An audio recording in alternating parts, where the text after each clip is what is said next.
হাই everyone, আপোনালোক সকলোকে মোৰ এটি নতুন ভিডিঅ'লৈ স্বাগতম জনাইছোঁ। এই উৰহীটো আজি পিটিকিম।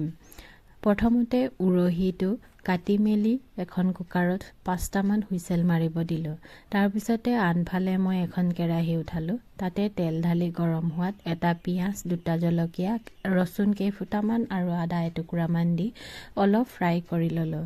তাৰপিছতে উৰহীখিনি উলিয়াই উৰহীৰ পৰা পানী জমা হোৱাটো চেপি উলিয়াই উৰহীখিনিও অলপমান তেলত ফ্ৰাই কৰিলোঁ। তাৰপিছতে সকলোখিনি এখন প্লেটত উলিয়াই থলোঁ। ঠাণ্ডা হ'ব দি কিনি তাতে সোৱাদ অনুসৰি নিমখ দি কিনি হাতেৰে পিটিকি কৰিলোঁ আৰু শেষত ধনিয়া দি দিছোঁ। আপোনালোকে যদি এবাৰো ট্ৰাই কৰা নাই, ট্ৰাই কৰি চাব পাৰে, খাই বহুত ভাল লাগে। আৰু যদি বিচাৰে বইল কৰি কিনিও ফ্ৰাই নকৰাকৈ ডাইৰেক্ট পিটিকি কৰি খাব পাৰে। মোৰ ভিডিঅ'টো চাই কেনে পালে কমেণ্ট কৰি জনাবলৈ নেপাহৰিব। আৰু আজিলৈ আহিলোঁ, বাই বাই।